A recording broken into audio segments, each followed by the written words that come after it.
அஸ்ஸலாமு அலைக்கும் வரஹ்மத்துல்லாஹி வபரகாத்துஹு. கண்ணியத்திற்குரிய எல்லாம் வல்ல அல்லாஹுவின் நல்லடியார்களே, அல்லாஹுவின் அருள் பொங்கும் புனிதம் நிறைந்த ரமலான் மாதத்தில் மிக்க மேலானவன் என்கிற சூரத்துல் அலாவுடைய விளக்கங்களை நாம் பார்த்து வருகிறோம். அதிலே இறுதியாக சூராவுடைய 3வது வசனமாக இருக்கிற வல்லதி கத்தர ஃபஹதா என்கிற வசனத்தில் கத்தர நிர்ணயித்தான் என்றால் அல்லாஹ் ஒவ்வொரு பொருளையும் படைத்ததற்கு பிறகு அவை எவ்வாறு இயங்க வேண்டும் என்கிற இயங்கு விதிகளை அல்லாஹ் நிர்ணயித்திருக்கிறான் என்கிற விஷயங்களையும், அந்த விதிகளில் எந்த மாற்றமும் எப்பொழுதும் நிகழப்போவதில்லை என்பதை குறித்த செய்திகளையும் நாம் இறுதியாக பார்த்திருக்கிறோம். அதில் கடைசியாக மனிதர்களுடைய துன்பங்களுக்கு அவர்களின் செயல்களே காரணம் என்கிற இறைவனின் ஒரு முக்கியமான விதியை, நம்முடைய வாழ்க்கையில் நாம் பல்வேறு துன்பங்களுக்கும் துயரங்களுக்கும் ஆட்படுறோம், அதிலிருந்து மீண்டு வெளியில் வரணும் அப்படின்னு ஆசைப்படுறோம். ஆனால் இதுக்கு நாம் பெரும்பாலும் மற்றவர்களை குறை சொல்கிறோம். என்னுடைய துன்பத்துக்கு யார் காரணம் அப்படின்னு நம்ம சுற்றி இருக்கிற புற உலகத்தை காரணம் சொல்கிறோம். வேறு வெளிரங்கமான பல்வேறு விஷயங்களை சொல்லி இதுதான் காரணம் அதுதான் காரணம்னு பல காரணங்களை நம்ம முன்வைக்கிறோம். ஆனால் நம்முடைய துன்பங்களுக்கான பிரதான காரணம் என்ன அப்படின்னு பார்த்தா நாம தான் அதுக்கு காரணம். நாம் இன்னைக்கு துன்பத்தில் இருந்து கொண்டிருக்கிறதுக்கு நாம தான் காரணம். அந்த துன்பத்திலிருந்து நாம் வெளியே வராமல் இருக்கிறதுக்கு நாம தான் காரணம். அப்போ நான் அந்த துன்பத்திலிருந்து துன்பத்திற்கான காரணம் நான் தான் என்பதை நம்ம எப்போ அனலைஸ் பண்ணுறோமோ, எப்போ உணர்கிறோமோ, எப்போ சிந்திக்கிறோமோ, அப்போதான் நாம் அதிலிருந்து மீள்வதற்கான வேலை ஆரம்பமாகும். ஏன்னா அது வரைக்கும் நாம் அடுத்தவங்களை குறை சொல்லிக்கிட்டு இருக்கும்போது அவங்க மாறினா தான் நம்முடைய நிலைமை மாறும். அது மாறுமா மாறாதான் சொல்ல முடியாது. அப்போ நம்மிடத்துல தான் பிரச்சனை இருக்குன்றதை நம்ம அனலைஸ் பண்ணிட்டோம்னா அப்போ இதுதான் பிரச்சனை, இதை சரி பண்ணிடலாம். நம்ம பிரச்சனையிலேருந்து நம்ம மீண்ட முடியும். நம்ம பிரச்சனையிலேருந்து அவங்க நம்மளை மீட்டு எடுப்பாங்களா எடுக்க மாட்டாங்களான்னு தெரியாது. ஆனால் நம்ம சிக்கல்ல இருந்து நம்ம மீண்டு விட முடியும்.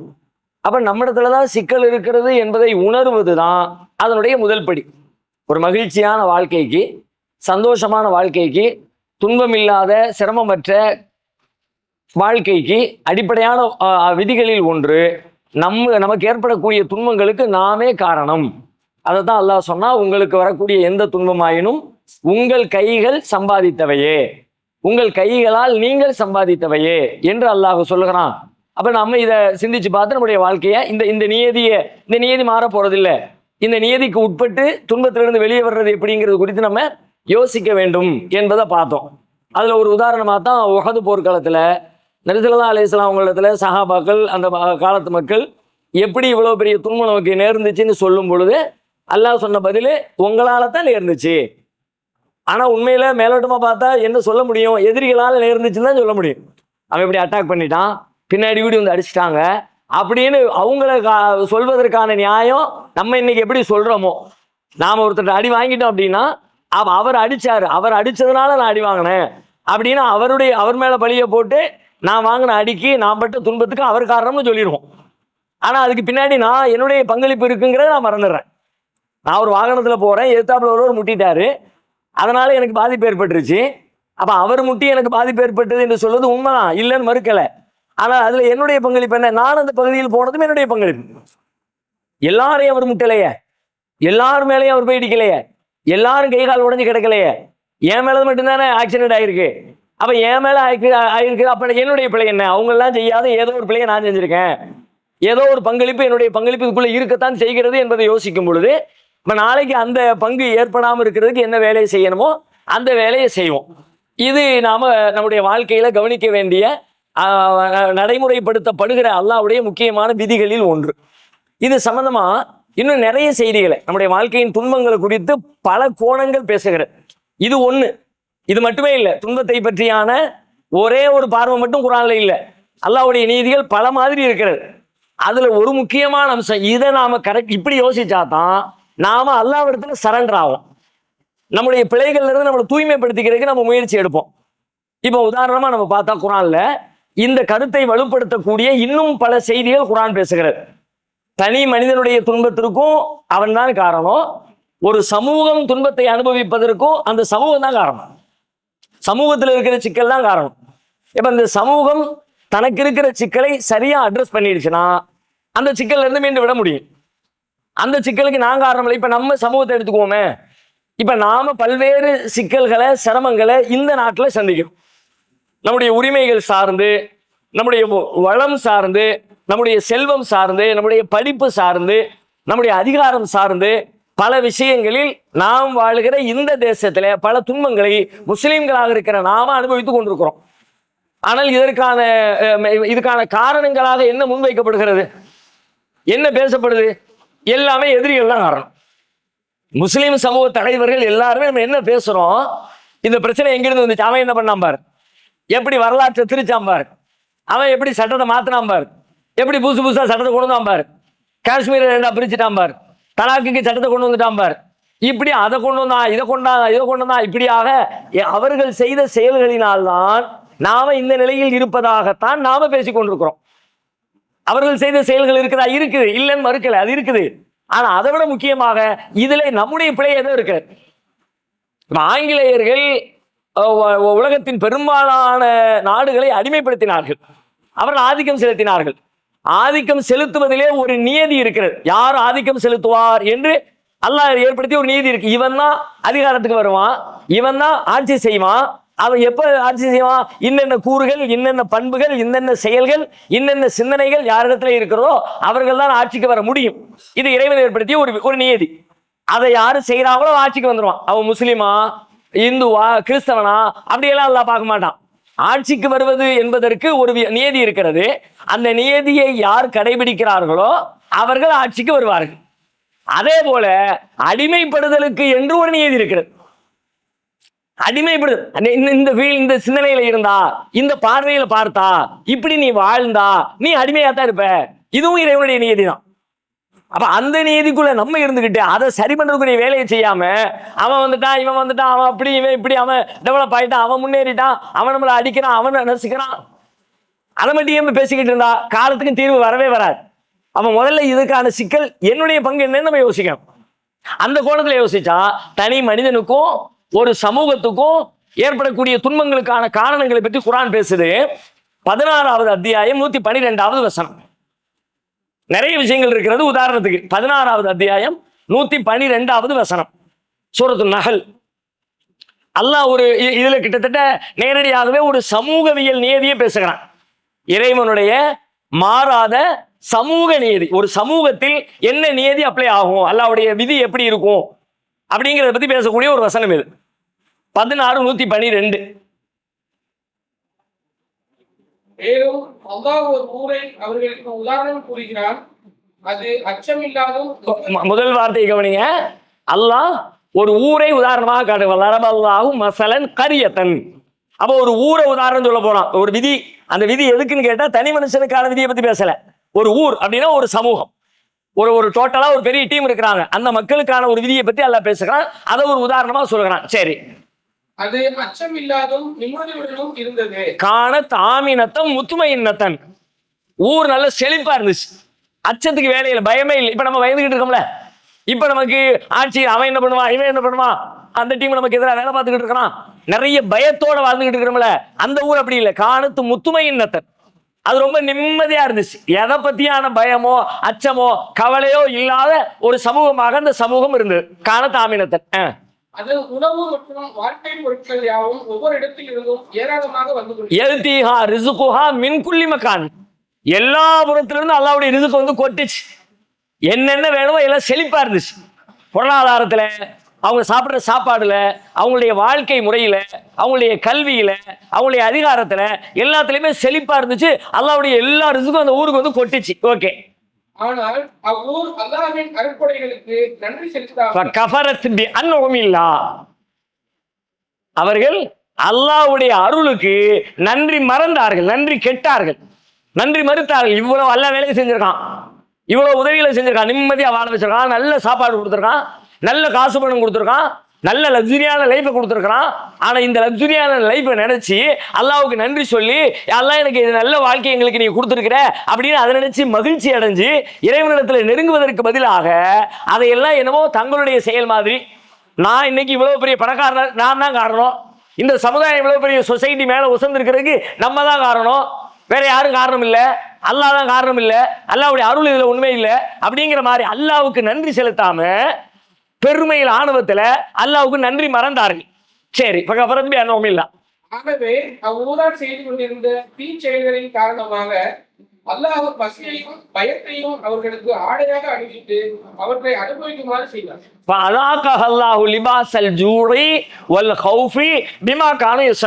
அவங்க செஞ்சுக்கிட்டு இருந்த செயலுக்காக என்ன செஞ்சுக்கிட்டு இருந்தாங்க? அல்லாஹ்வுக்கு நன்றி மறந்து வாழ்ந்துகிட்டு இருந்தாங்களே, இந்த நன்றி கெட்டத்தனத்துக்காக அல்லாஹ் அந்த சமூகத்தை சுமக்க வைத்தான். லிபாசல் ஜூஇ வல் ஹௌஃப், பசி என்கிற ஆடையையும் பயம் என்கிற ஆடையையும் அல்லாஹ் அவர்களுக்கு போர்த்தி விட்டான். எப்ப பார்த்தாலும் பயத்தோட வாழு. எவன் வருவான், எப்ப அடிப்பான், எப்ப கொள்ளுவான், என்ன செய்வான். அல்லது வறுமையில பசியில அப்படின்னா, பசினா வறுமை தானே. சாப்பாட்டுக்கு வெளி இல்லாம கை இந்த மாதிரி நம்ம ரொம்ப பின்தங்கி இருக்கிறோம். இந்த நாட்டில் பழங்குடி மக்களை விட மலைவாழ் மக்களை விட முஸ்லீம்களாகி நாம தான் ரொம்ப பின்தங்கி இருக்கிறோம். நம்ம வாழக்கூடிய பகுதியில் கொஞ்சம் பொருளாதாரம் தெரியுது. நீங்க வடக்கு போய் பாருங்க, தெற்க போய் பாருங்க, மேற்க போய் பாருங்க, கிழக்க போய் பாருங்க. ஒரு நாளைக்கு 23 ரூபா சம்பாதிக்கிறான், 43 ரூபா சம்பாதிக்கிறான், ரொம்ப ஏழ்மையில இருக்கிறான். எத்தனை வருஷமா பேசிக்கிட்டு இருக்கோம் இந்த நாட்டில். மேல போட்டு இந்தா பாரு சச்சார் அறிக்கை சொல்லிட்டாரு, இந்தா பாரு ரங்கநாத் மிஸ்ரா அறிக்கை சொல்லிட்டாரு. ஊர் உறவெல்லாம் சொல்லி நம்ம ரொம்ப கஷ்டத்தில் இருக்கோம், ரொம்ப கஷ்டத்தில் இருக்கோம். இந்த ரொம்ப கஷ்டம் இன்னைக்கு வந்துச்சா? காலகாலமா இருக்கா இந்த ரொம்ப கஷ்டம்? 1000 வருஷமா இப்படியா? 500 வருஷமா இப்படியா? 200 வருஷமா இப்படியா? இந்த நாடு சுதந்திர போராட்டத்தில் ஈடுபட்டுக்கிட்டு இருந்த நேரத்தில் இந்த சமுதாயம் எப்படி இருந்துச்சு? நம்முடைய பொருளாதார வலிமை எப்படி இருந்துச்சு? அவ்வளவு லிஸ்ட் போடுறான். போர்க்களத்துக்காக வேண்டி, போராட்டத்துக்காக வேண்டி நம்ம அள்ளி கொடுத்ததுக்கு இணையாக இந்த நாட்டில் வேற எந்த சமூகமும் அள்ளி கொடுக்கல. அப்படி கொடுக்கிற செல்வ பரம்பரமே இந்த சமூகம் இருந்துச்சு. அல்ல அப்படிதான் வச்சிருந்தான். கோடி கோடியா லட்ச லட்சமா வாரி வாரி வழங்கலாம். யார் யாரெல்லாம் போராட்டங்களை முன்னெடுத்தாங்களோ அவங்களுடைய பொருளாதார பின்புலத்தில் யார் இருந்தாலும் முஸ்லீம்கள் இருந்தாங்க. ஒரு பக்கம் நேதாஜி முன்னெடுத்தாரு, யார் அள்ளி கொடுத்தா? முஸ்லீம்கள் தான் கொடுத்தாங்க, கோடி கோடியா கொடுத்தாங்க. ஒரு பக்கம் காந்தி முன்னெடுத்தாரு, யாரு கொடுத்தா? முஸ்லீம்கள் தான் கொடுத்தாங்க. இந்த பக்கம் சின்ன சின்ன வாபூசி மாதிரி ஆட்கள் முன்னெடுத்தாங்க, யாரு கொடுத்தா? பொருளாதாரம் முஸ்லீம்கள் தான். பர்மாவில் போய் நிற்கிறார் நேதாஜி, 1 கோடி ரூபாய் தூக்கி கொடுக்குறான். வல்லல் ஹபீப்னு பேரே வச்சு, அவர் பேருக்கு ஒரு அடைமொழியே வந்துருச்சு, வல்லல் ஹபீபு. அள்ளி கொடுத்தாரு 1 கோடியை. அன்னைக்கு 1 கோடியில் இன்னைக்கு எத்தனை கோடிக்கு சமம்? அன்னைக்கு 1 ரூபாய்க்கு 2 ரூபாய்க்கு ஒரு பவுன் நகை வாங்கிட முடியும் நீங்க. இன்னைக்கு ஒரு பவுன் நகையுடைய லெவல் என்ன? அப்ப நீங்க அப்படி கால்குலேட் பண்ணி பாருங்க, எத்தனை மில்லியன் தூக்கி கொடுத்துருக்காரு. அப்படி இருந்த சமுதாயம் தானே. இந்த இங்க காந்தி வந்தாரு, திருச்சிக்கு வந்தாரு, போராட்ட நேரத்தில் பொருளாதார வசூலுக்காக வேண்டி வந்தாரு. தான் ஜமால் முகமது ஆத்தூர் காலேஜ் கட்டி வச்சிருக்காருல, பிளாங்க் செக்க தூக்கி கையில கொடுத்தாரு. வரலாறு சொல்லு, எழுதிக்க, ஃபில் பண்ணிக்க. நாட்டுக்கு கொடுக்காம வேற யாருக்கு கொடுக்க? எழுதிக்க, ஃபில் பண்ணிக்க. என் பேங்க் அக்கௌண்ட்ல எவ்வளவு இருக்கோ, உனக்கு என்ன தேவை எழுது. காந்தி சொல்றாரு, பிர்லா கூட இப்படி கொடுக்கலைங்க. நம்ம பேசுவோம் பாத்தீங்களா, பெரிய டாடா பிர்லா அப்படிலாம். அது டாடா பிர்லா, பிர்லா ஒரு பெரிய பிசினஸ்மேன், ஆகப்பெரிய கோடீஸ்வரன். இன்னைக்கு நீங்க அம்பானி அதானின்னு பேசிக்கிறீங்களே, அது மாதிரி அன்னைக்கு பிர்லா தான். அதுக்கு ஈக்குவலா டாடா இறந்து போயிட்டார்ல அந்த கம்பெனி, டாடா பிர்லா. அப்ப அவர் சொல்ற, பிர்லா கூட இப்படி கொடுக்கலைங்க, நீங்க இப்படி கொடுக்கலங்க. அப்படிதான் கொடுத்தாங்க. கப்பலுக்காக வேண்டி வாபூசி இது பண்ணாரு. அந்த நேரத்தில் என்ன நடந்துச்சு? ஒரு பக்கீர் தான் தூக்கி வச்சுக்க, இத்தனை பங்குக்கு நான் பொறுப்பு எடுத்துக்கிறேன் அப்படின்னு பணத்தை கொடுத்தாரு. அப்ப செல்வத்தில் அப்படி இருந்தா நாம அல்லாஹ் சொல்ற உதாரணம் அப்படியே மேட்சாவுதா? அந்த ஊரு அவ்வளவு அமைதியா, அவ்வளவு சொகுசா, எழுத்தீஹா ரிசுகுஹா மின் குல்லி மக்கான், எல்லா புறங்கள்ல இருந்தும் செல்வம் வந்து குவிஞ்சிச்சு, ரிசுக்கு வந்து குவிஞ்சிச்சு. அப்படி இருந்தாங்க. ஆனா அல்லாஹ் நிலைமையை மாத்தனான். செல்வ செழிப்புல இருந்தவன பசியில மாத்தனான். எல்லாருக்கும் பாதுகாப்பு கொடுக்கிற நிலையில இருந்தவனே அடுத்தவனுக்கு அஞ்சு பயந்து வாழ்ற மாதிரி ஒரு பயத்துக்குள்ள வாழ அப்படி மாத்தனான். எதுக்கு? என்ன காரணம்? காரணத்தை அல்லாஹ் சொல்லிட்டான். அல்லாஹ்வுக்கு நன்றி மறந்தா இப்படிதான். இப்ப நீங்க அதே இத இங்க நம்ம சமூகத்தை இப்ப அப்படி மேட்ச் பண்ணி பாருங்க. அந்த உதாரணம் அப்படி மேட்ச் ஆகுதா இல்லையா? இப்படி இருந்தவன் ஒரு 100 வருஷத்துக்கு முன்னாடி, 200 வருஷத்துக்கு இப்படி இருந்தவன் இன்னைக்கு நம்ம இப்படி ஆயிட்டோமே. அவங்க இருக்கட்டுங்க, அந்த காரணத்தை பேசுங்க, நான் இல்லைன்னு மறுக்கல. ஆனா நீ என்ன காரணம் அதை யோசிச்சியா? நான் என்ன காரணம் அதை யோசிச்சியா? நம்ம என்ன காரணம் அதை யோசிங்களா? இதுதான் பாயிண்ட். நம்ம இடத்துல பிழையை விட்டுட்டு அவனுடைய பிழைகளை மட்டுமே தேடிக்கிட்டு இருந்தா எப்பதான் சரி பண்றது? அது எப்படி முடியும்? என்னை நான் சீர்திருத்திக் கொள்ளாதவரை என்னுடைய பிரச்சனை தீரப்போவதே இல்லை. என்னை சீர்திருத்துவதில் முதல் பணி என்னன்னு கேட்டா, என்கிட்ட என்ன பிரச்சனை, என்ன தப்புனால இந்த சிக்கலுக்கு நான் ஆளானேன், நேரத்துக்கு அப்படி இருந்தேன், இன்னைக்கே அப்படி வந்தேன். உலகத்துல அருமையா சொல்றாரு, நாளைக்கு அன்னல்லாஹ லம் யகு முகையிரன் நிஅமத்தன் அன்அமஹா அலா கௌமின் ஹத்தா யுகையிரு மா பிஅன்ஃபுஸிஹிம். ராலிக்கு அன்னல்லாஹ் லம் யக்கும் முகையிரன் நிஅமா. அல்லாஹ் எந்த சமுதாயத்துக்கும் கொடுத்துக்கிட்டு இருக்கிற அருளை மாற்றி விட மாட்டான். ஒரு அருள் வந்துகிட்டு இருக்கு, அல்லாஹ்வுடைய அருள் அப்படியே கண்டினியூவா அல்லாஹ் அருள் கொடுத்தாருல கொடுப்பான். எடுக்க வேண்டிய தேவையெல்லாம் இல்லை. கொடுத்து எடுக்க வேண்டிய தேவை அல்லாஹ்வுக்கு என்ன வந்துச்சு? அல்லாஹ்வுக்கு எந்த தேவையும் இல்லை, அல்லாஹ் கொடுத்துக்கிட்டே தான் இருப்பான். ஆனா லம் யக்கும் முகையிரன் நிஅமத்தன் அன்ஹமஹா அலா கௌமின் ஹத்தா யுகையிரு மா பிஅன்ஃபுஸிஹிம். அவங்க தங்களை மாத்திக்கிட்டாங்கன்னா அல்லாஹ்வும் மாத்திருவான். நீ மாத்தாத வரைக்கும் அல்லாஹ் கொடுத்துக்கிட்டே இருப்பான். நீ வாங்குறதுக்கு தகுதியான ஆளா இருக்கிற வரைக்கும் அல்லாஹ்வுடைய அருள் வந்துகிட்டே இருக்கும். நீ அதுக்கு தகுதியான ஆளா இல்லாம நீ மாறிக்கிட்ட, நீ பெருமை அடிச்சுக்கிட்ட, நீ நான் தான் பெருசுன்னு வச்சுக்கிட்ட, நீ அல்லாஹ்வை மறந்துட்ட, நேர்மையை விட்டு விலகிட்ட அப்படின்னா நீ தகுதியான ஆள் இல்லை, நல்லா பிடிங்கிடுவான். அப்ப இந்த நிலை இன்றைக்கு ஏற்பட்டிருப்பதற்கு நாமும் ஒரு முக்கியமான காரணம். எதிரிகள் எவ்வளவு காரணமோ அதை விட ஒருபடி மேலாக நாம் ஒரு காரணம். இந்த புரிதல் இல்லாத வரைக்கும் இன்னும் 150 வருஷத்துக்கு போனாருங்க, இடஒதுக்கீடு கூட இடஒதுக்கீடு கொடுத்துடா. கொடுத்தாச்சு, தமிழ்நாட்டில் கொடுத்தாச்சுல, 3% கொடுத்தாச்சுல. இப்ப என்ன பஞ்சாயத்து தெரியுமில, இடஒதுக்கீடு கொடுத்துட்டா ஃபில் பண்றதுக்கு ஆள் இல்லை பஞ்சாயத்து. ஊரா திரட்டி லட்சக்கணக்கில் மக்களை கொண்டு வந்து பல கோடிக்கணக்கில் செலவு பண்ணி ரோட்ல நிப்பாட்டி ஊப்பாடு போட்டு கவர்மெண்ட் ஸ்தம்பிக்க வச்சு பாக்குறவெல்லாம் மூக்கு மேல விரல வைக்க வச்சு என்னப்பா என்ன மக்கள் என்னதான் கேட்கறாங்க, இடஒதுக்கீடு சரிப்பா புடிப்பா இந்த அப்படி இடஒதுக்கீடு வச்சுக்க கொடுத்தாச்சு. ஆனா இப்ப மாறிடுச்சா? கொடுத்து எத்தனை வருஷம் ஆச்சு? எத்தனை பேர் வேலைக்கு போய் எப்படி மாறி இருந்திருக்கணும்? ஏன்னா கவர்மெண்ட் கணக்கு நம்ம 6% தான் பெர்சன்டேஜ், அவன் கொடுத்துருக்க 3% கிட்டத்தட்ட 50% வந்துருச்சு உள்ள. அப்ப அப்படியே தலையில ஒரு 50% டக்குனு ஏறி இருக்கணும்ல, எத்தனை வருஷத்துல லிப்ட் ஆயிருக்கணும்ல. இப்பமா அதே பல்லவிதான், அதே பஞ்சாயத்து தான். நம்மிடத்திலே சிக்கல் இருக்கிற அதை கவனிக்காமல் ஊரானிடத்தில் இருக்கிற சிக்கலை மட்டுமே பேசிக் கொண்டிருப்பது இந்த சிக்கலில் இருந்து தீர்வை நமக்கு தரவே தராது. அல்லாஹ் சொல்லுகிற இந்த உவமை அப்படியே நமக்கு பொருந்துகிற 29வது அத்தியாயம் 40வது வசனம். கடந்த காலத்துல சில பேர் அல்லாஹ் லெப்ட் ரைட் வாங்கலாம் பல மாதிரி, அதையெல்லாம் லிஸ்ட் போடுறான். இவனை எப்படி அழிச்சேன், அவனை அப்படி அழிச்சேன், ஒவ்வொரு வகையிலையும் தொலைச்சி எடுத்தேன். ஏன் தெரியுமா? காரணத்தை சொல்லி பேசுறான். சூரத்துல் அன்கபூத் 29:40. இவ்வாறு நாம் ஒவ்வொருவரையும் அவரவர் செய்த பாவத்தின் காரணமாக பிடித்தோம். அவர்களில் சிலர் மீது கடுமையின் மூலமாக கடுமாரியை அனுப்பினோம். முதல் வார்த்தையை பாடுங்க. ஃபகுல்லன் அகதுனா பிதம்பிஹி. ஒவ்வொருத்தனையும் அவன் செஞ்ச பாவத்துக்காண்டி பிடிச்சோம், சும்மா பிடிக்கல. அல்லாஹ் விளையாட்டு காட்டுறதுக்காண்டி பிடிக்கல. திருவிளையாடல் கிடையாதுங்க. அங்க ஒரு திருவிளையாடல் இருக்குல்ல, கடவுள் ஒரு விளையாட்டு விளையாடுறாருப்பா, படைச்சாரு, ஒண்ணு அப்படி உருட்டி புரட்டி பாக்குறாரு, அவருடைய விளையாட்டு. அல்லாஹ்வுடைய விளையாட்டு கிடையாதுங்க. கடவுளின் விளையாட்டு அல்ல, சீரியஸ்னஸ். அல்லாஹ் நேற்று நியாயமா நடக்கிறான். ஒவ்வொருத்தரையும் பிடிச்சான், அடிச்சான், உதைச்சான், அழிச்சான். சும்மா அடிக்கலப்பா. ஃபகுல்லன் அகதுனா பிதம்பிஹி. அவர்களின் பாவத்தின் காரணமாகவே அல்லாஹ் அவர்கள் ஒவ்வொருவரையும் பிடித்தான். அவர்களில் சிலரை பேரடி முழக்கம் பிடித்துக் கொண்டது. முதல் வார்த்தை, அவர்களில் சிலரை கடும் புயல் மூலமாக கடுமாரியை அனுப்பினார். முதல்ல கல் மாறி மேல இருந்து மலையில கல்ல பொழிய வச்சு அந்த மாதிரியான ஒரு அழிவை சில பேருக்கு கொடுத்தான். ஓகே. அவர்களில் சிலரை பேரடி முழக்கம் பிடித்துக் கொண்டது. அலைமுசை. சில பேருக்கு ஒரு பெரிய சப்தம், இடிதான், டமால் ஒரு சத்தம் முடிஞ்சிச்சு. அவர்களில் சிலரை பூமியினுள் அழுத்தச் செய்தோம். சில பேர் அப்படி பூமியை பிளந்து பூகம்பம் உள்ள இறங்கிக்கிச்சு. அவர்களில் சிலரை மூழ்கடித்தோம். சில பேரை தண்ணிக்குள்ள வச்சு காலி பண்ணியாச்சு. ஆனால் அல்லாஹ் அவர்களுக்கு அநியாயம் செய்தவர்களுக்காக இருக்கவில்லை, அவர்கள் தமக்கு தாமே அநியாயம் செய்தோம். காணல்லாஹு லியظلمهم வலாக்கின் கானு அன்ஃபுஸஹும் யظلمون. அல்லாஹ் அநியாயம் பண்ணலப்பா, அவன் தனக்கு தானே பண்ணிக்கிட்டு அவன் செஞ்சதோட ரிசல்ட். அல்லாஹ்னு ஒருத்தர் மூழ்கு அடிச்சு அவன் எப்படி திணறான்னு பார்த்து பரவாயில்லையே நல்ல தூங்குறானே, அதுக்கு கொடுக்கல அல்லாஹ். நீச்சல் கத்துக்கலையா, அதுக்கெல்லாம் கொடுக்கல அல்லாஹ். நீ செஞ்ச செயலுக்குரிய ரிசல்ட் தம்பி அது. காணல்லாஹு லியظلمهم. அவர்களுக்கு அல்லாஹ் நீதி இழைக்கவில்லை, வலாக்கின் கானு அன்ஃபுஸஹும் யظلمون. அவர்கள் தங்களுக்கு தாங்களே செய்து கொண்ட நீதி. அவன் கல்வாரியை கேட்டான்னு அர்த்தம். என்னை பூமியில புதைய வையின்னு கேட்டான் அவனுடைய செயலால். எத்தனை பாருங்க. அதே மாதிரி 41:16 ஆது சமுதாயத்தை பத்தி பேசுகிறான். فَأَمَّا عَادٌ فَاسْتَكْبَرُوا فِي الْأَرْضِ بِغَيْرِ الْحَقِّ وَقَالُوا مَنْ أَشَدُّ مِنَّا قُوَّةً. பெருமை அடிச்சான், நம்மளை விட பெரிய ஆள் எவன்டா இருக்கிறான் அப்படின்னு பெருமை அடிச்சான்.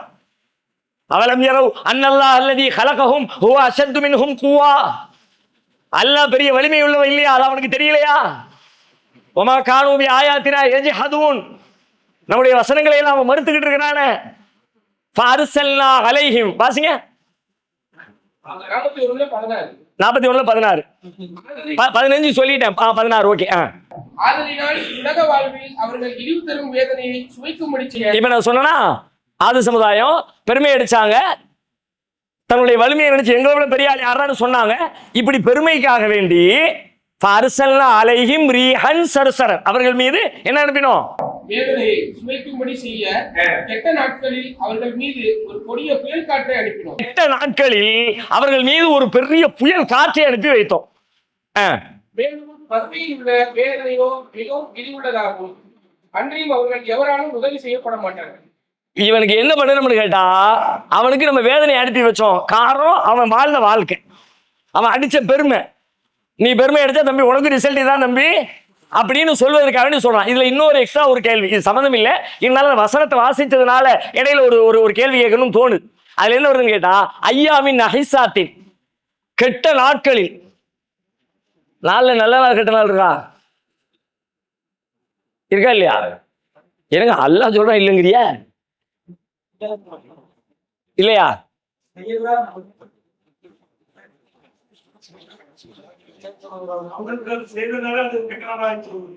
அவர்களுக்கு செய்ததனால் அது கெட்ட நாள் ஆயிடுச்சா? அந்த சம்மந்தப்பட்டவங்களுக்கு அது கெட்ட நாள் அப்படியா? வேற எதுவும் விளக்கம் இருக்கா? இது ஒரு சிம்பிளான விளக்கம் இருக்கு. குரான் வேற இடத்துல அந்த விளக்கத்தை நமக்கு சொல்லிடுது. பெரிய பயங்கரமா நீங்க மூளையை கசக்கிற அளவுக்கு உள்ளே குரான் இப்படி புரட்டுனா ஆன்சர் கிடைச்சிரும். ஆனாலும் கேள்வி கேட்டோன்னா கெட்ட நாளா, இதுனா நல்ல நாள் கெட்ட நாள் அப்படின்னு ஒரு வருதுல. வேற ஏதாவது பதில் இருக்கா அதுக்கு? Very good. யாரு சொன்னது? அவங்களா? வெரி குட், சொல்லுங்க.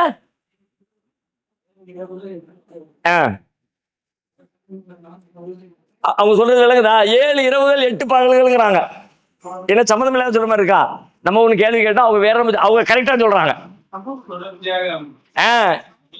சமுதாயத்துக்கு சூரா ஹாக்காவில் சொல்றான், சஹரஹா அலைஹிம் சபக லயாலின் வ சமானியத்த ஐயாமின், 7 இரவுகளும் 8 பகல்களும். இப்ப அனுப்பணும்ல, இதை தொடர்ந்து அனுப்பணும். இந்த புயல் இந்த காத்து எப்படி வந்துச்சுன்னு கேட்டா, தொடர்ந்து அடிச்சுக்கிட்டே இருந்துச்சு. அதுக்கப்புறம் அடிச்சு முடிச்சு எல்லாத்தையும் காலி பண்ணிடுச்சு. இந்த தொடர்ந்து அடிச்சு அந்த நாள் இருக்குதுல்ல, இந்த நாளை தான் இங்க அல்லாஹ் எப்படி சொல்றான்னா ஐயாவின் நகைசாத்தின், கெட்ட நாள் அப்படிங்கிறான். இந்த கெட்ட நாள் அங்க விளக்கம் வருது. என்ன விளக்கம்? 7 இரவு 8 பகல் அப்படின்னா ஒரு வாரம், 1 வீக். இப்போ கெட்ட நாள் நல்ல நாள் இருக்குன்னு நீங்க சொன்னா எல்லாமே கெட்ட நாள். ஏன்னா வாரத்தில் 7 நாளே முடிச்சிடலாம். திங்கக்கிழமை, செவ்வாய்க்கிழமை, புதன்கிழமை, வியாழக்கிழமை. இப்ப நம்ம சனிக்கிழமை அது 4 நாள், அதெல்லாம் கிடையாது. திங்கள், செவ்வாய், புதன், வியாழன், வெள்ளி, சனி, ஞாயிறு எல்லாமே டோட்டலா கெட்டதுன்னு சொல்லணும். அப்ப கெட்டது என்பதை நாளில் கெட்டது நல்லது என்கிற பொருளில் வரல. அவனுக்கு ஏற்பட்ட கதி அவனுக்கு கெட்டது தானே, தீமை தானே. அந்த தீமையை சொல்வதற்காக அந்த சொல் பயன்படுத்தப்பட்டிருக்கிறது. மற்றபடி 4 கெட்ட நாள் நல்ல நாள் இல்லை. எனக்கு அன்னைக்கு லாபம் வந்துச்சுன்னா சந்தோஷமா நல்லா ஹாப்பியா போயிடுவேன். எனக்கு மண்டையில் அடி விழுந்து தையல் போட்டா அழுதுகிட்டு உட்கார்ந்துருவேன். அவரவருக்கு நடக்கிற நிகழ்வுகள், அவரவர் செய்கிற செயல்களை வைத்து அது அவருக்கு நல்லதாகவோ அல்லது கெட்டதாகவோ முடிகிறது என்பதுதான் இதனுடைய பொருளே தவிர, இதை வைத்துக்கொண்டு நல்ல நாள் கெட்ட நாள் சொல்லக்கூடாது. ஏன்னு கேட்டா, ஏன் இந்த விளக்கம் வருதுன்னு கேட்டா, இந்த சஃபர் மாசத்துல பீட கழிப்பாங்க இப்ப இல்ல, குறைஞ்சு போச்சு. இப்ப யாரும் செய்யற மாதிரி எனக்கு தெரியல. யாரும் தெரியாம அங்கங்க கிராமங்கள் எங்கிட்ட நடந்துச்சுன்னா அதுக்கு நியாயம் சொன்னாங்கல்ல. ஒடுக்கத்து புதன் கொண்டாடுவாங்க, அந்த வார்த்தை கேள்விப்பட்டிருக்கீங்களா? புதிய தலைமுறைக்கு அது பெரும்பாலும் தெரிய வாய்ப்பு கம்மி. பெரியவங்களுக்கு தெரியும், ஒரு 30-40 கடந்தவங்களுக்கு தெரியும். ஒடுக்கத்து புதன் சஃபர் மாதத்தினுடைய கடைசி புதன்கிழமை. ஒடுக்கம்னா கடைசி, லாஸ்ட்னு அர்த்தம். கடைசி புதன்கிழமை அது பீடையுடைய நாள். ரசூலுல்லாஹ் அந்த நாளில் தான் நோய்வாய்ப்பட்டாங்க, அதனால அது நல்ல நாள் கிடையாது அப்படின்னு சொல்லி அதுக்கு சொல்லும்போது இந்த வசனத்தை காட்டுவாங்க. நல்ல நாள் கெட்ட நாள் கிடையாதா? அல்லாஹ் யௌமின் நஹிசாத்தின்கிறான். கெட்ட நாள் இருக்குங்கன்னா நீ என்ன இல்லைங்கிறேன்னு இதை காட்டுவாங்க. ஆனால் இது அதுக்கு சொல்ல முடியாது என்பதற்கான அடிஷனல் விளக்கம். சரியா? இப்போ நம்ம என்ன கவனிக்கிறோம்? நம்முடைய செயல்களால் ஒரு சமூகம் தன்னுடைய ஆணவத்தால் இவ்வாறு அழிந்து போகிறது, தம்முடைய பிழைகளால் இவ்வாறு அழிந்து போகிறது. தன் பிழைகளை அவர்கள் சரி செய்து கொள்வதன் வழியாக அதிலிருந்து அவர்கள் மீண்டு வர முடியும் என்கிற கருத்தை அல்லாஹ் இதன் மூலம் தருகிறான். இப்போ கெட்டது இல்லைன்னு சொல்லிட்டோம், நல்லது இல்லைன்னு சொல்ல முடியுமா? நல்லது இருக்கு, எல்லாமே நல்லது. நல்லதிலே சிறந்த நல்லது, கொஞ்சம் குறைந்த நல்லது, அதை விட குறைந்த நல்லது, நல்லதில் படித்தரங்கள் இருக்கிறது. அதை ரசூலுல்லாஹ் விளக்குறாங்க. சூரியன் உதிக்கிற நாட்களிலேயே சிறந்த நாள் வெள்ளிக்கிழமைங்கிறாங்க. வியாழக்கிழமை நல்ல நாள் தான், வெள்ளிக்கிழமை பெஸ்டான நாள். ஏன்னா இன்னைக்கு ஜும்மா வருது, மக்கள்லாம் கூட போறோம், கூடுதல் நன்மை கிடைக்க போகுது. அந்த கருத்துல நல்லதிலே பெஸ்ட் அப்படி அப்படி அப்படி லெவல்ல இருக்கிறது. கெட்டதுக்கு அப்படி சொல்லப்படலை. மற்றபடி நல்லது கெட்டதுன்னு பிரிச்சா அவரவருக்கு நிகழக்கூடிய நிகழ்வுகளை வைத்துத்தான் பிரித்து கொள்ள வேண்டும். சரி, ஓகே. இப்போ இவ்வாறு நம்முடைய செயல்களால் நாம துன்பத்தை அனுபவிக்கிற பொழுது அல்லாஹ் நம்மிடத்துல துன்பம் வந்துருச்சு. நம்ம இடத்துல அல்லாஹ் எதிர்பார்ப்பது என்ன? நாம இப்ப என்ன செய்யணும்? எப்படி அந்த துன்பத்திலிருந்து மீள்வது? துன்பம் வந்துருச்சு, மனக்கவலை வந்துருச்சு, ஏதோ ஒரு வழியில, ஏதோ ஒரு செயல்னால, ஏதோ ஒரு பிழையினால, என்ன பிழைன்னு தெரியாம கூட இருக்கலாம். சில நேரங்கள்ல எல்லா தவறுகளும் தெரிஞ்சிருக்கணும் கட்டாயம் இல்லை. சில நேரங்கள்ல அடி விழுந்துருச்சு, என்ன செஞ்சேன், நான் ஒண்ணுமே பண்ணலீங்க, சோத்துல உப்பை கூட போட்டு மறந்துக்கிட்டு நான் கரெக்டா தானே போட்டேன்னு சொன்ன மாதிரி நான் ஒண்ணுமே பண்ணலையே, அல்லாஹ் ஏன் நம்ம இப்படி சோதிக்கிறான், எப்படி எதுக்கு இந்த அடி விழுந்துச்சு, ஏன் இந்த நஷ்டமாச்சு அப்படி வரும்ல. சில நேரங்களில் உங்களுக்கு தெரியாமல் கூட போகலாம். அறியாமையில் நீங்கள் பிழை என்றே தெரியாமல் பிழை செய்திருப்பீர்கள். உங்களுடைய கவனத்துக்கு வராமலே நீங்கள் பிழை செய்திருப்பீர்கள். ரசூலுல்லாஹ்வுடைய ஒரு துஆ ஒன்று இருக்குது, அருமையான ஒரு துஆ. அல்லாஹும் மக்ஃபிர்லி மா கத்தம்து வமா அഖர்து வமா அஸ்ரர்து வமா அலன்து வமா அஸ்ரஃப்து வமா அன்த அஅலமு பிஹி மின்னி அன்தல் முகத்திம் வ அன்தல் முஅখির லா இலாஹ இல்லா அன்த. அல்லாஹ் இடத்துல மன்னிப்பு கேட்கறாங்க, இறைவா என்னை மன்னிச்சிரு, மா கத்தம்து நான் முன்னாடி செஞ்சது, வமா அഖர்து நான் சமீபத்தில் செஞ்சது, ஒமா அஸ்ரர்து நான் ரகசியமா செஞ்சது, ஒமா அலன்து நான் பகிரங்கமா செஞ்சது, ஒமா அஸ்ரப்து நான் ரொம்ப வரம்பு மீறி செஞ்சது, ஒமா அந்த ஆலமு பிஹி மின்னி சிலது செஞ்சிருப்பேன் எனக்கே தெரியாது, என்னோட உனக்கு தான் நல்லா தெரியும், அப்படியே நான் செஞ்சது. நான் என்ன செஞ்சேன்னு தெரியாம ஒண்ணு எனக்கு ஒண்ணு செஞ்சு வச்சிருக்க ரப்பே. ஒமா அந்த அலமு பிஹி மின்னி என்னை விட நீ ரொம்ப தெரிஞ்சு வச்சிருப்பிய, அந்த மாதிரி நான் செஞ்ச தப்பெல்லாம், எனக்கே தெரியாம நான் செஞ்ச தப்பெல்லாம் மன்னிச்சிரா அல்லாஹ். அன்தல் முகத்திம் நீயே முந்தியோன், அன்தல் முஅখির நீயே பிந்தியோன், லா இலாஹ இல்லா அன்த உன்னை தவிர வணக்கத்திற்குரியவர் எவரும் இல்லை, என்னை மன்னித்து விட இறைவா என்று நபிகளார் பிரார்த்திப்பார்கள். இதுல பாருங்க, எனக்கே தெரியாம நான் செஞ்சு, சில நேரத்துல தெரியாது, ஆனாலும் நியதி ஒர்க் அவுட் ஆகும். எப்படி? தப்புக்கு உரிய ரிசல்ட் வரும். கப்பல்ல போனவங்க தெரியாமலே ஓட்டை போடுறாங்கல்ல, நல்லது செய்யறோம்னு நினைச்சுக்கிட்டு, மேல உள்ளவங்களுக்கு ஹெல்ப் பண்றோம்னு நினைச்சுக்கிட்டு, அந்த மாதிரி நம்மளே நல்லதுன்னு நினைச்சுக்கிட்டு கூட சில நேரத்துல தப்பு செஞ்சிருப்போம். இப்ப அல்லாஹ் நம்ம இடத்துல அந்த துன்பத்திலிருந்து மீள்வதற்கு வழி என்ன எதிர்பார்க்கணும், எப்படி நம்மளை மீண்டு கொண்டு வருவான்? உன்னை நீ திருத்திக்க, அல்லாஹ் இடத்துல சரணடைஞ்சிரு, அல்லாஹ் இடத்துல பாவ மன்னிப்பு கேள். உங்களுக்கு வருகிற துன்பங்களுக்காக நீங்கள் செய்ய வேண்டியது என்ன? யா அல்லாஹ் என் துன்பத்தை நீக்கு என்று சொல்லுவதற்கு எவ்வளவு முயலுகிறீர்களோ அதை விட 10 மடங்கு அதிகமாக யா அல்லாஹ் என்னை மன்னித்து விடு என்று அல்லாஹ் இடத்துல கோரிக்கை வைக்கணும். துன்பங்களில் இருந்து விடுதலை பெற நினைக்கிறவர்கள் வெறுமனே யா அல்லாஹ் என் நஷ்டத்திலிருந்து காப்பாத்து, யா அல்லாஹ் எனக்கு துன்பத்திலிருந்து காப்பாத்து, யா அல்லாஹ் இந்த பிரச்சனையிலிருந்து காப்பாத்து என்று கேட்கிற கேள்விகளை விட அதிகமாக என்ன கேட்கணும்னா, யா அல்லாஹ் என்னை மன்னிச்சிரு, யா அல்லாஹ் என்னை மன்னிச்சிரு. மழைக்காக வேண்டி துவா செய்யணும். ஏன்? மழை இல்லாட்டி வறட்சி, பயிர்கள் முளைக்காது, ஆடு மாடுகளுக்கு உணவில்லை, மனிதர்கள் சாப்பிட முடியாது, உலகத்துல உயிர்கள் ஜீவிக்க முடியாது. இப்போ மழை இல்லை, இப்ப என்ன பண்றது? அல்லாஹ் ஒருத்தர் மழையை கேட்கிறோம். ரசூலுல்லாஹ் மழையை கேட்டாங்க. எப்படி கேட்டாங்க? அதுக்குன்னு தனியா தொழுகை வச்சாங்க, அதுக்காக வேண்டி பிரார்த்தனை பண்ணினாங்க. இப்ப இந்த மழை தொழுகையினுடைய பிரதானமான அம்சம் என்ன சொல்லுங்க? பாவ மன்னிப்பு தான். மழையை கேட்கிறவர் என்ன செய்யணும்னா, மன்னிச்சிரு மன்னிச்சிரு மன்னிச்சிரு. மெம்பர் ஏறி யாரெல்லாம் மன்னிச்சிரு, கீழே இறங்கி யாரெல்லாம் மன்னிச்சிரு. பாவ மன்னிப்பு தான். மழையும் கேட்டாங்க, அல்லாஹும்ம அகிஸ்னா, யாரெல்லாம் மழையை குடுன்னு கேட்கிற அதே நேரத்துல அதை விட அதிகமாக யாரெல்லாம் எங்களை மன்னிச்சிருப்பே, மூணாக தப்பு பண்ணிட்டோம், ஒரு சோதனையில மாட்டிக்கிட்டோம், மழை இல்லாம நாங்க வாழ்றோம், எங்களை மன்னிச்சிரு. நூஹ் நபியினுடைய துஆ குர்ஆன் சொல்லுகிறது, நூஹ் நபியினுடைய பிரச்சாரம் குர்ஆன் சொல்லுகிறது. சூரா நூஹ் அப்படின்னு ஒரு அத்தியாயம் இருக்கிறது. எத்தனாவது அத்தியாயம் சொல்லுங்க? சூரா நூஹ். ரொம்ப அருமையான ஒரு சூரா, நிறைய பாடங்கள் படிப்பினைகள் கொண்ட ஒரு சூரா. 71வது அத்தியாயம். ஸ்டார்டிங்ல கடைசி வரைக்கும் அப்படி நூஹ் நபியினுடைய வரலாறு, அவங்களுடைய போதனை, அதுல நூஹ் நபி சொல்வதாக குர்ஆன் சொல்லுகிறது. அல்லாஹ் இடத்துல சொல்றாங்க, ஃபகுல்து ரப்பி இன்னி தஅவுது கௌமி லைலம் வ நஹாரா. யா அல்லாஹ், என்னுடைய சமுதாயத்தை நான் நன்மையை நோக்கி சத்தியத்தை நோக்கி அழைச்சேன். எப்பம்லாம் அழைச்சேன்? லைலன் வ நஹாரா, இரவிலும் அழைத்தேன், பகலிலும் அழைத்தேன். ஃபலம் யஸிதுஹும் துஆஇ இல்லா ஃபிராரா. என்னுடைய அழைப்பு அவர்களுக்கு வெறுப்பைத்தான் அதிகரிக்கிறது. எரிச்சல் பண்றான். என்ன ஒரே எப்ப பார்த்தாலும் வந்து நோயிட்டு அல்லாஹ் அவனுக்கு தொழுகவா பலவா என்னப்பா எரிச்சலா இருக்கு அவனுக்கு. நீ குள்ளமா தாவத்துகும் தகுப்பிறகும், அவர்களை உன்னுடைய மன்னிப்பின்பால் நான் அவர்களை அழைத்த பொழுதெல்லாம் ஜகலு அசாபியகும் ஃபி ஆதானிஹிம், தங்களுடைய விரல் நுனிகளை காதுகளுக்குள்ளே வைத்துக் கொள்கிறார்கள். நான் போய் பேசுறோம்னாலே சரி பேச எப்படி இருக்கும் கேட்கிறவருக்கு, பேசுறவருக்கு எப்படி இருக்கும்? பேச விட்டு காதை பொத்தினா பேச முடியுமா? அவர்னால நூஹ் நபி பேசியிருக்காங்க, பேச விட்டுட்டு காதை பொத்திருக்கான். ஜகலு அசாபியகும் ஃபி ஆதானிஹிம், தங்கள் விரல்களை காதுகளுக்குள்ளே நுழைத்து அடைத்துக் கொண்டார்கள். வஸ்தகுஷவ் சியாபகும், துணியை போட்டு மூடிக்கிட்டான், தலை மேல துணியை போட்டு.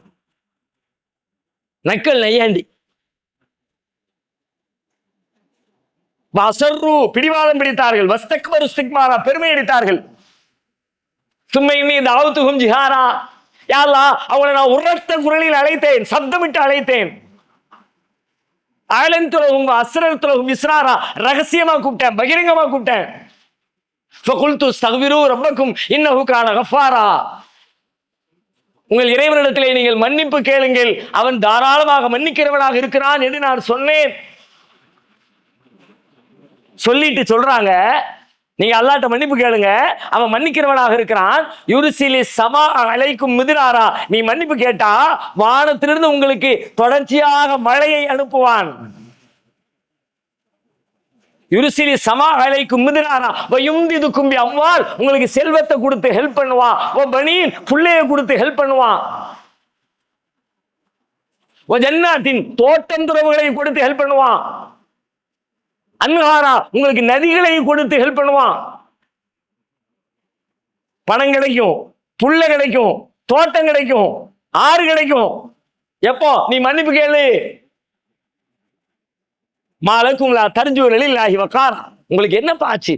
அல்லாஹ்வை கண்ணியப்படுத்த வேண்டிய விதத்துல கண்ணியப்படுத்த மாட்டேங்கிறீங்களே. அல்லாஹ் எவ்வளவு பெரிய ஆளு. நீ அல்லாஹ் முன்னாடி சரண்டர் ஆகிரு, அல்லாஹ் உன் கஷ்டத்தை நீக்கிடுவானா, உன்னை செழிப்பாக்கிடுவானா.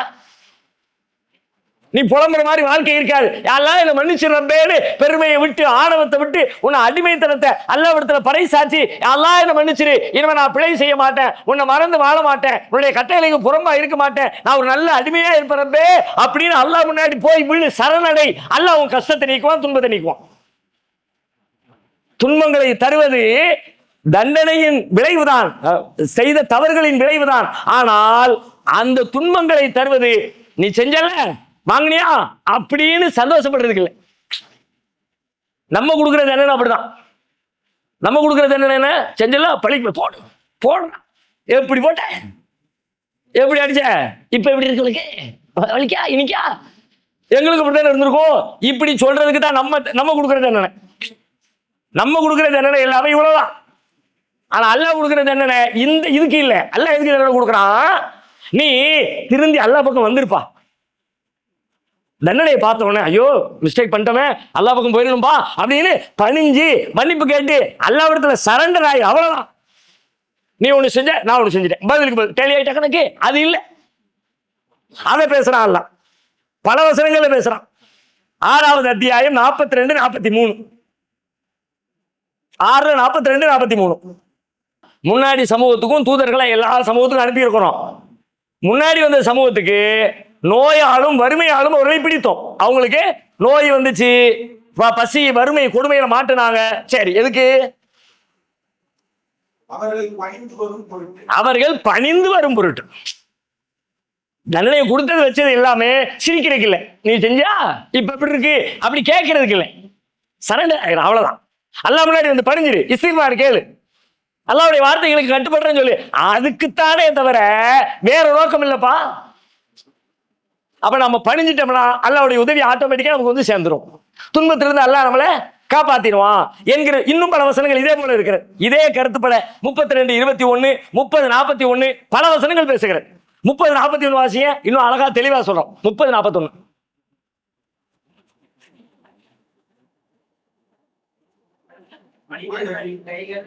யாரு புதுசா உள்ள வாசிங்க. அந்த வாசிங்க.